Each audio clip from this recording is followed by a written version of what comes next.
আসসালামু আলাইকুম প্রিয় শিক্ষার্থী বন্ধুরা, আবার চলে আসলাম তোমাদের মাঝে আরও একটা জিকে বা জেনারেল নলেজের ক্লাস নিয়ে, সাধারণ জ্ঞানের ক্লাস নিয়ে। আজকের এই ক্লাসে আমরা শিখব পাল বংশ সম্পর্কে। অনেক তথ্য থাকবে এই ক্লাস জুড়ে, অবশ্যই তোমরা আমার সাথে থাকবে। চলে আছি মূল পড়ায়। শিক্ষার্থী বন্ধুরা, তোমরা শশাঙ্কের নাম নিশ্চয়ই শুনেছ। শশাঙ্কের মৃত্যুর পর দীর্ঘদিন বাংলায় কোনো যোগ্য শাসক ছিল না, ফলে রাজ্যে বিশৃঙ্খলা ও অরাজকতা দেখা দেয়। কেন্দ্রীয় শাসন শক্তভাবে ধরার মতো কেউ ছিল না। সামন্ত রাজারা প্রত্যেকেই বাংলার রাজা হওয়ার কল্পনায় অস্ত্র নিয়ে ঝাঁপিয়ে পড়তে থাকেন। এ অরাজকতাপূর্ণ সময়কে বলা হয়েছে মাৎসন্যায়। 756 খ্রিস্টাব্দে বাংলার অরাজক পরিস্থিতির অবসান ঘটে পাল বংশের উত্থানের মধ্য দিয়ে। বাংলায় প্রথম বংশানুক্রমিক শাসন শুরু হয় পাল বংশের রাজত্বকালে। পাল বংশের রাজারা একটানা 400 বছর এদেশ শাসন করেছিলেন। 400 বছর।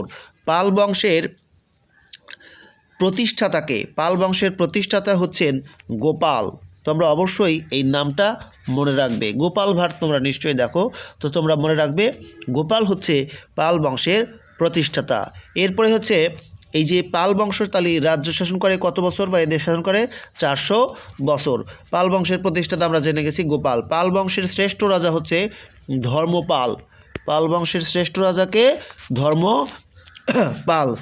আর এই ধর্মপাল কিন্তু সোমপুর বিহার প্রতিষ্ঠা করেন।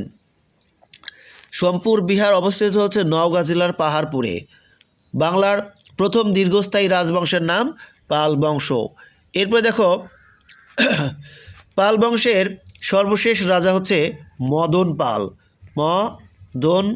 পাল। তোমরা অবশ্যই মনে রাখবে, এর হচ্ছে শেষ রাজা। আর বাংলার আদি নিদর্শন চর্যাপদ রচিত হয় পাল আমলে। রামচরিত গ্রন্থের রচয়িতা সন্ধ্যাকর নন্দী। এরপরে দেখো, দিনাজপুরে রামসাগর দিঘি কিন্তু অবস্থিত। রামসাগর দিঘি কোথায় অবস্থিত? রামসাগর দিঘি এটা হচ্ছে দিনাজপুরে অবস্থিত। আর আরও একটা তথ্য জানিয়ে এই ক্লাসটা শেষ করব, সেটা হচ্ছে নেপালের রাজদরবার থেকে উদ্ধারকৃত বাংলা ভাষার প্রথম সাহিত্য নিদর্শন হলো চর্যাপদ।